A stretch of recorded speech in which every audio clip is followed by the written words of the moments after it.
வணக்கம் நேயர்களே.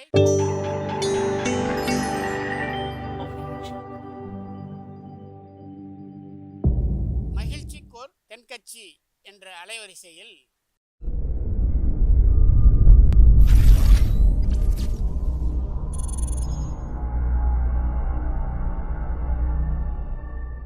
சிரிப்போம், சிந்திப்போம், செயல்படுவோம் என்ற தொடர் நிகழ்ச்சி தினமும் காலை 8 மணிக்கு யூடியூப் அலைவரிசையில் ஒளிபரப்பாகும் என்பதை மகிழ்ச்சியோடு தெரிவித்துக் கொள்கிறோம்.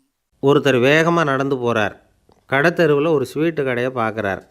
உடனே சடன் பிரேக் போட்டது மாதிரி நிற்கிறார். ஒரு ஸ்வீட்டு வாங்கி சாப்பிட்லாமேன்னு மனசு சொல்லுது. டாக்டர் வேணாம்னு சொல்லியிருக்கிறார், உடம்புக்கு ஒத்துக்காது, அதனால் அது வேணாம்னு சொல்லுது அறிவு. இவர் மனசு சொல்கிறத கேட்கல, அறிவு சொல்கிறபடி கேட்குறார். அதனால் மறுபடியும் வேகமாக அங்கேருந்து நடந்து போயிடுறார்.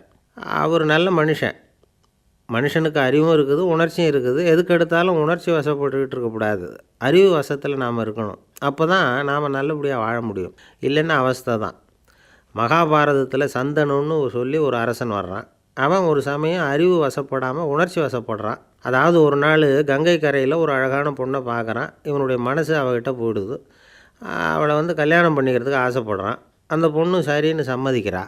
ஆனால் ஒரு நிபந்தனை போடுறா. அந்த நிபந்தனைக்கு சம்மதம்னு சொன்னால் தான் உன்னை கல்யாணம் பண்ணிக்குவேன்னு சொல்கிறா. சரி, அவள் போட்ட நிபந்தனை என்ன தெரியுமா?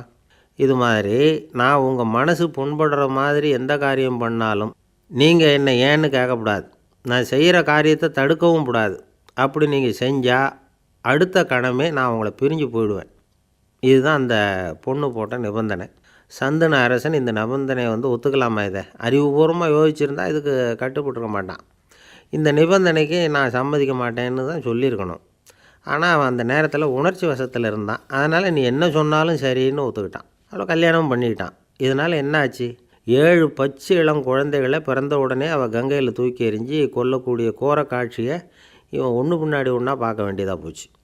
கடைசியில் 8வது குழந்தை பிறந்ததுன்னு தான் அவனுடைய அறிவு மேலோங்குது. அந்த கொடிய செயலை தடுத்து நிறுத்துகிறான். அந்த 8வது குழந்தை தான் பின்னாடி பீஷ்மர் ஆகிறார்.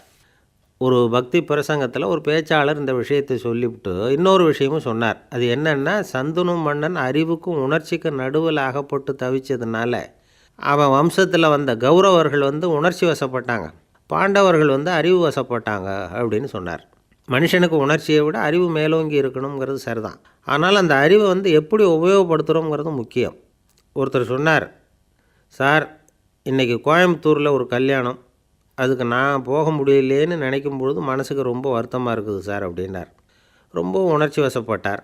அதுக்காக கவலைப்படாதீங்க சார், ஒரு வாழ்த்து தந்தி கொடுத்துருங்களேன் அப்படின்னார் இன்னொருத்தர். அது எப்படி சார் முடியும்னார் அவர். நான் தானே சார் கல்யாண மாப்பிள்ளை அப்படிங்கிறார் அந்த ஆள். ஐயா தென்கட்சி கோ சுவாமிநாதன் அவர்களின் மகிழ்ச்சிக்கோர் தென்கட்சி தொடர் நிகழ்ச்சியினை கேட்டு பயன்பெறுங்கள். நிகழ்ச்சியினை பிடித்திருந்தால் உங்களுக்கு கமெண்ட் பாக்ஸில் உங்கள் கமெண்ட்டுகளை பதிவு செய்யுங்கள், ஷேர் செய்யுங்கள், லைக் செய்யுங்கள், கண்டிப்பாக சப்ஸ்கிரைப் செய்யுங்கள். நன்றி, வணக்கம்.